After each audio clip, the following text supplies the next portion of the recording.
नमस्कार दोस्तों। महाभारत में एक कहानी है, शायद आप लोग भी जानते होंगे। एक बार द्रोणाचार्य सारे शिष्य के साथ बात कर रहे थे और उनको शिक्षा दे रहे थे धनुर्विद्या की।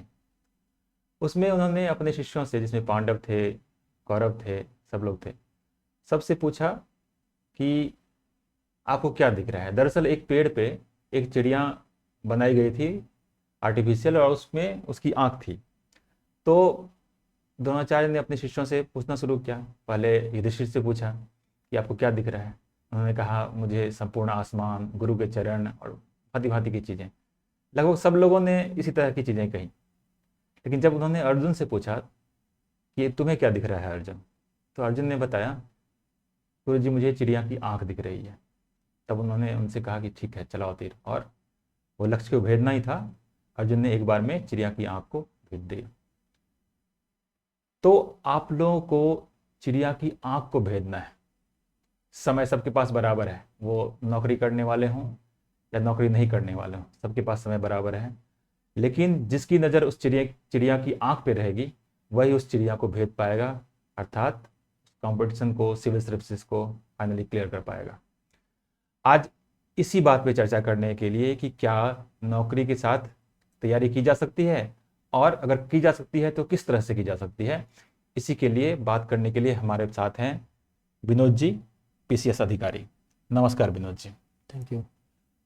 आपसे मैं पहले यही सवाल पूछना चाहूँगा कि क्या यह संभव है कि नौकरी करते हुए सिविल सर्विस की तैयारी की जाए और सफलतापूर्वक तैयारी की जाए? देखिए, सबसे पहले आप लोग को बहुत बहुत धन्यवाद, आपने बुलाया और इस पे हम लोग चर्चा कर रहे हैं इस विषय पे।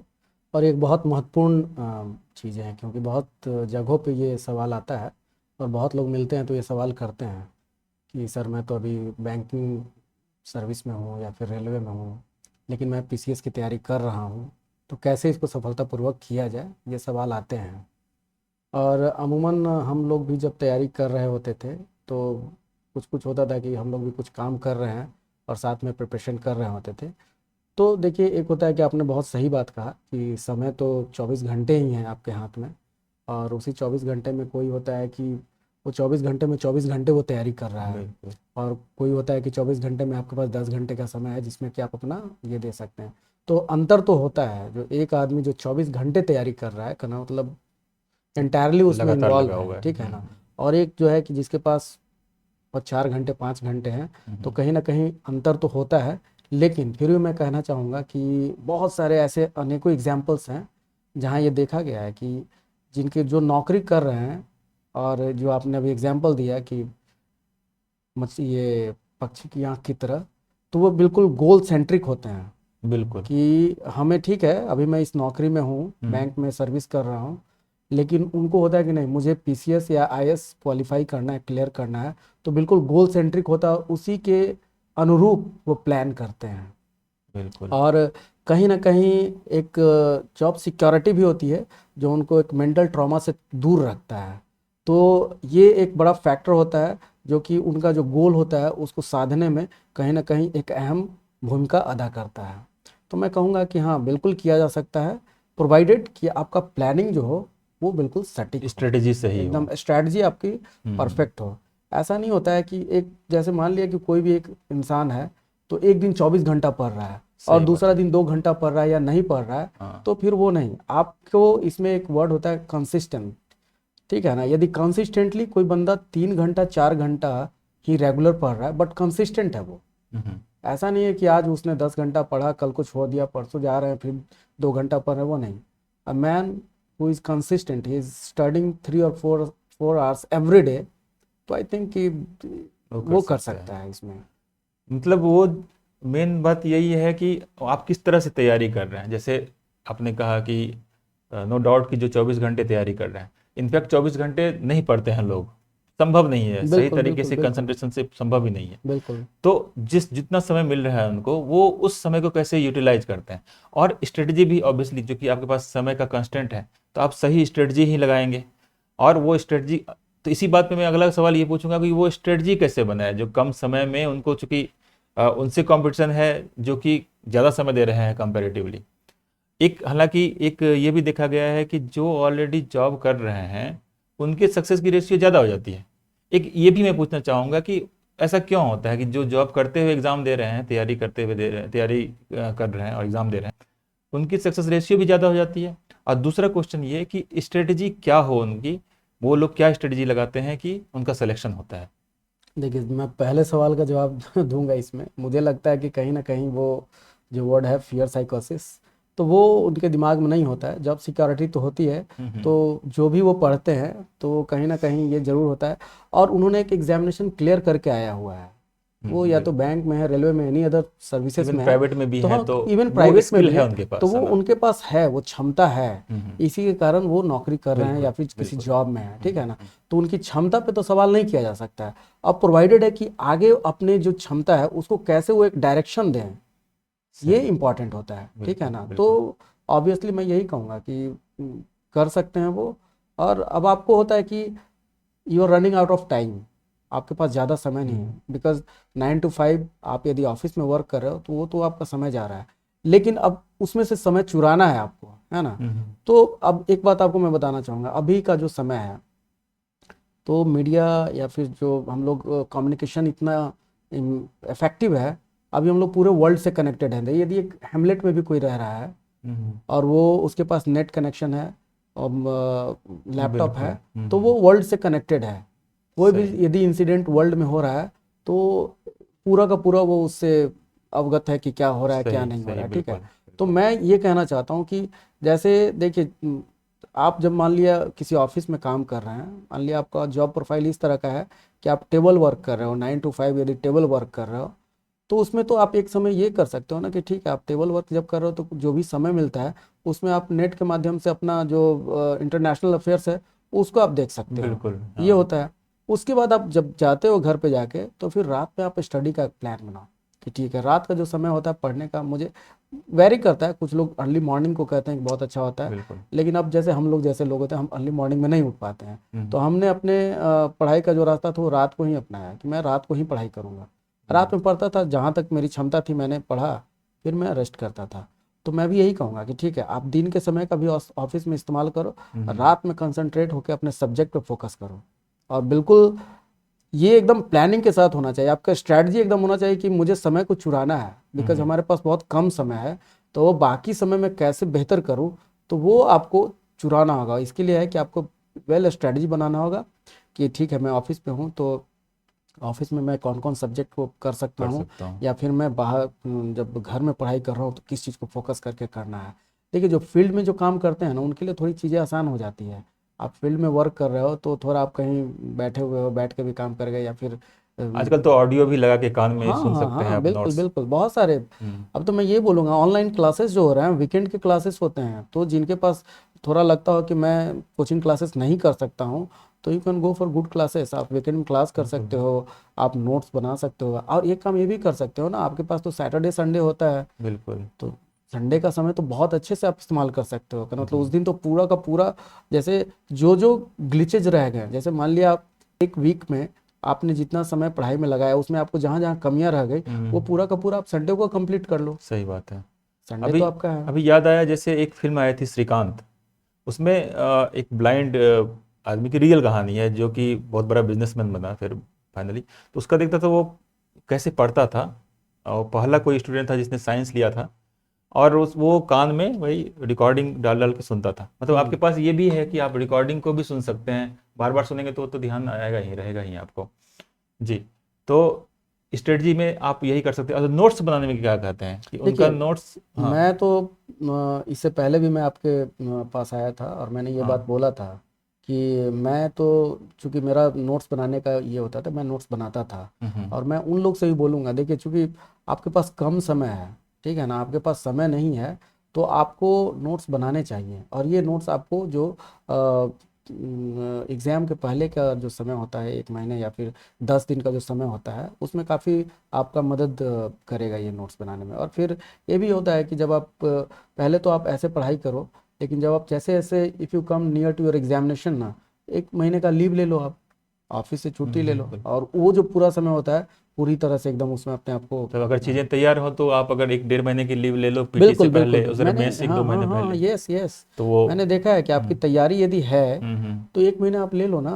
1 महीने में मान लिया कि आपने 60% प्रिपरेशन आपका किया, लगता है कि 40% अभी बचा हुआ है, तो वो जो 1 महीना समय होता है काफ़ी होता है, क्योंकि लास्ट मोमेंट में जो आप स्टडी करते हो ना, वो एकदम नहीं होता है कि फोर्थ गियर में आप गाड़ी डाल के, बिल्कुल वो लगता है कि दूसरे दिमाग में ही जा रहा हाँ है, बिल्कुल आपको बिल्कुल, हाँ सवाल आएंगे आपके पास, आप राइट आंसर दे राइट देंगे। Right right. तो नोट्स के बारे में यही है कि आप नोट्स बनाना ज़रूरी है ना, हाँ मुझे लगता है खास कि करके नोट्स, जो सर्विस में है या बिल्कुल नौकरी कर रहे एकदम। हैं तो। मैं तो ये बोलता भी हूँ कि मेरे पास जो भी बच्चे आते हैं तो मैं उनको बताता हूँ कि देखो यार, मैंने नोट्स बनाए थे हम्म। और मुझे ऐसे ऐसे मदद मिला इस नोट से। तो मैं, नोट्स एक बहुत इंपॉर्टेंट चीज़ है। मैंने कल भी कहा था, बताया था पहले, कि आप नोट्स बनाते हो तो उसमें ऐसा नहीं होता है कि सिर्फ वो नोट्स होता है, बल्कि उसमें आपका पूरा एक आपकी मंथन की, तैयारी का हाँ निचोड़ होता बिल्कुल है बोले बिल्कुल, एक तो। मंथन होता हाँ है वो, हाँ। ठीक है ना, जिसको कि लास्ट मोमेंट में आप इजीली काफ़ी रिवाइज कर सकते हैं। And PT and mains is all about revision, ये तो। अच्छा, मान लीजिए कोई नौकरी कर रहा है कोई व्यक्ति, और वह चाहता है कि प्रिपरेशन करे, तो कितना समय लेके चलना चाहिए, कितना ईयर के टर्म में या मंथ के टर्म में कि वो तैयारी करे। अब मान लीजिए किस साल उसको एग्ज़ाम देना पड़े, अभी शुरू करते किस साल एग्ज़ाम दे सकता है वो। देखिए एक बात मैं बोलूँगा आपसे कि मुझे ये लगता है कि किसी भी एग्ज़ाम को क्लियर करने के लिए एक 1 year is enough, I think. Civil 1 year services के इज़ लिए। इनफ, हाँ, ओके। प्रोवाइडेड कि your planning, your strategy should be proper. And even for जो जॉब कर रहे हैं उसके कोई लिए भी, भी। मैं बता रहा हूँ, कोई भी इसके लिए। और एक होता है ना कि आपने एक बार पढ़ाई कर ली ना, एक बार पढ़ लिया तो उसके बाद फिर आपको अलग से चीज़ें पढ़ने की ज़रूरत नहीं होती है। जैसे आप यूपीएससी की तैयारी कर रहे हो तो आपको बीपीएससी के लिए अलग से पढ़ने की ज़रूरत नहीं होती है। बहुत सारी चीज़ें होती है कि जो आप देखते हैं उसको आप टिक कर लेते हो कि ये इसका आंसर है, या बिल्कुल। फिर आप जब डिस्क्रिप्टिव आंसर मेंस में लिखते हो तो फिर you don't need to read Excel, कुछ कुछ जैसे स्पेसिफिक, स्टेट स्पेसिफिक पढ़ना होता है यदि पीसीएस की बात होती है तो। अदरवाइज तो आप यूपीएससी की प्रिपरेशन कर रहे हो तब तो फिर यूपीएससी अपने में एक सागर है, उसकी तैयारी आप जब कर लेते हो तो फिर किसी और चीज़ की ज़रूरत नहीं होती है, मुझे लगता है। अच्छा, जैसे पिछले वीडियो में बताया कि क्या क्या पढ़ना है आपने बताया, तो यहाँ भी बेसिक चीज़ें वही रहेंगी, हाँ बिल्कुल। मतलब मैं तो एनसीईआरटी। बेसिक बोलता भी हूँ कि एनसीईआरटी से आप स्टार्ट करो। कोई भी एक इंसान जो अपनी प्रिपरेशन की शुरुआती दौर में है और वो डायलमा में है, क्योंकि यहाँ तो इतने सारे मैगजीन्स, न्यूज़पेपर्स, बुक्स इतने हैं कि आदमी उस झंझावत में फंस जाता है कि क्या पढ़ना है क्या बिल्कुल नहीं। बिल्कुल, बट बहुत बट द कंफ्यूज मोस्ट रहता है इंपॉर्टेंट बच्चे। Thing is that what not to study, what not to read. Basic चीज़ है, आपको क्या पढ़ना है वो जानकारी होनी चाहिए कि बिल्कुल। आप सिलेबस को उठाएं। सबसे पहला चीज़ है कि सिलेबस का ज्ञान होना चाहिए। जो भी आप सिलेबस, यदि जनरल स्टडीज़ का हो या फिर history, geography, what ever the subject, तो सबसे पहले होना चाहिए कि सिलेबस की पूरी जानकारी आपको होनी चाहिए कि हमें ये पढ़ना है। आउट ऑफ सिलेबस हम कोई भी चीज़ नहीं पढ़ेंगे। यदि कोई आउट ऑफ सिलेबस कोई बुक है तो उसको हटा दो, उसको फोल्ड करके रख बिल्कुल। दो, फोल्ड करके रख दो कि इसे टच भी नहीं करना है। अननेसरली आपको ज्ञानी नहीं बनना है ना, आपको एग्जाम क्लियर करना है। तो ऑब्वियसली। जो सिलेबस में पूछ रहा है उसको हम पढ़ेंगे, जो क्वेश्चन बैंक में आता है उसको पढ़ेंगे, जो फालतू की चीज़ें क्यों पढ़ेंगे हम उसको। सही बात। और कभी कभी ये होता है कि आप फालतू की चीज़ें पढ़ते हैं तो आपका समय भी कम है, आप समय भी कम है और फालतू की चीज़ भी पढ़ रहे हैं तो वो आउट फ्रूटफुल नहीं होगा, फिर वो बेकार ही होगा। और सेट, प्रैक्टिस सेट के बारे में क्या वो कहते तो हैं? That is very important. तो क्या वो जैसे एक बार चीज़ें कंप्लीट हो जाए उसके हाँ, बाद फिर वो वीकडे पे जो वीकेंड जो है उसमें वो करें वो। मैं तो ये बोलता हूँ ना कि आप इंतज़ार मत करो कि मेरा सिलेबस ख़त्म हो जाएगा हाँ हाँ तो मैं ये करूँगा, का मतलब टेस्ट दूंगा चाहे ये हाँ दूंगा। आप, ऐसे होता है ना, जैसे मान लिया कि कुछ कुछ कोचिंग्स ऐसे होते हैं जो कि वीकेंड में वो टेस्ट लेता है हाँ ना। हाँ हाँ जैसे बिल्कुल। एक टॉपिक उसने कवर किया या 5 हाँ, टॉपिक कवर टॉपिक वाइज किया, जो टेस्ट तो होते हैं। वीकेंड में वो उसका टेस्ट लेता है, ठीक है ना। तो सही। उस तरह के टेस्ट को आप ज्वाइन कर लो, ऑनलाइन टेस्ट ज्वाइन कर लो। बिल्कुल हाँ। आपको पता है कि ये वीकेंड में ये पढ़ाया गया, आपकी तैयारी भी उसी हिसाब से होनी चाहिए और वीकेंड में आप टेस्ट दे दो तो वो कंटिन्यूटी बनी हुई रहती है। सही बात है। तो मुझे लगता है कि आप शुरू से ही टेस्ट को लेके चलो। आप मेंस का भी टेस्ट शुरू से, मेंस में लिखने की आई दिस, प्रैक्टिस हाँ करते रहो। बिल्कुल। और डिस्क्रिप्टिव में तो आपको लिखना ही है, कहना मतलब एक बात बता देता हूँ, आप नॉलेज आपके पास बहुत हो लेकिन यदि आप प्रॉपर लिखेंगे नहीं, यदि आप राइटिंग नहीं करेंगे तो वो आपको हैम्पर करेगा, कहीं ना कहीं नुकसान आपको हाँ, सामने देगा। वाले को पता कैसे चलेगा कि आप क्या जान रहे हैं नहीं जान रहे एग्जैक्टली हैं। जब आप लिखते हैं और आपका इवेल्यूशन होता है तो आपको पता चलता है कि क्या क्या गलतियां हो रही है, मुझे क्या पुट करना चाहिए था, क्या इसको हटाना चाहिए था, वो पता चलता है। आप यदि आपको सिर्फ पढ़ रहे हैं और डायरेक्ट सोच रहे हैं कि simply I right in the examination hall, तो पॉसिबल कहीं ना नहीं कहीं है, वो गलती है पॉसिबल वो। नहीं। बहुत सारे लोग ऐसे होते हैं जो अच्छी जानकारी रखते हैं लेकिन राइटिंग स्किल नहीं हो पाती, राइट राइट तो राइट। नहीं सक्सेसफुल हो पाता हाँ, है। कभी कभी होता है कि आपके पास जानकारी कम है हम्म, लेकिन आपकी राइटिंग स्किल है, बिल्कुल तो आप बिल्कुल, बड़े अच्छे से चीज़ों को उतार हैंडल कर देते हैं। लेते हैं, हाँ बिल्कुल बिल्कुल बिल्कुल, बिल्कुल। सही बात तो है। मुझे लगता है कि राइटिंग आपकी, आपको लिखने का जो प्रैक्टिस है वो होना चाहिए। और पीटी का तो आप वीकली करो, आप तो इसका ये नहीं होगा, जब आपको मिले तो क्वेश्चन आप बनाओ उसको एकदम। बिल्कुल कल मैंने बताया था कि हाँ, जब आप एग्जामिनेशन मोड में आ गए ना, तो जब पूरा का एंटायरली, जब पूरा होल सिलेबस का जब क्वेश्चन आप एक सेट बना रहे हो, तब आप एकदम बिल्कुल एग्जामिनेशन हॉल की तरह बैठ के कमरे में उसको बनाओ। ये बिल्कुल। होना चाहिए। अदरवाइज तो आप मान लिया कि अब जैसे हिस्ट्री में है, एंशियंट हिस्ट्री है, यदि एंशियंट हिस्ट्री में पढ़ रहे हैं, मान लिया मौर्य पीरियड का है, हम्म, मौर्य पीरियड को कवर किया गया है, मौर्य पीरियड पे जितने क्वेश्चंस आ रहे हैं यदि टेस्ट में, तो उसको बनाइए। उससे क्या होगा ना, आपके अंदर एक फीलिंग होगा कि नहीं, मैं जान रहा हूँ अब मेरी तैयारी कितनी हाँ हो रही है, बिल्कुल, हाँ। मैं कितना चीज़ों को समझ रहा हूँ। ठीक है ना, हम्म। वो पता चलता है और कॉन्फिडेंस आता है इससे। सही बात है, बिल्कुल। तो अभी आपने सुना कि नौकरी करने वाले लोग भी तैयारी कर सकते हैं और करते ही हैं और सफलता भी पाते हैं। वो कैसे करें तैयारी, उसके बारे में अभी हमने विनोद जी से बात की, आप लोग को भी जानकारी मिली होगी इस चीज़ की। तो नौकरी वाले हों या बिना नौकरी वाले हों, जो भी हों, जो भी तैयारी करना चाहते हों, बस उनकी नज़र होनी चाहिए, उनका ललक होना चाहिए कि वो उस चिड़िया की आंख को देखे जो मैं शुरू में बताया मैं आप। तो सफलता के लिए सबसे ज़्यादा ज़रूरी वही है। बिल्कुल ऐसा हो जैसे आप सांस लेना चाहते हो। अगर मान लीजिए कुछ देर के लिए आपको नदी के अंदर डुबो दिया जाए तो किस तरह छटपटाते हैं कोई आदमी सांस लेने के लिए, तो वैसे ही ललक हो आपकी तो कोई भी सफलता मिल सकती है। वो नौकरी ही नहीं, ज़िंदगी के किसी भी क्षेत्र में आप सफलता प्राप्त कर सकते हैं। और इसी के साथ आज का ये एपिसोड यहीं पे समाप्त करना चाहूँगा। नमस्कार।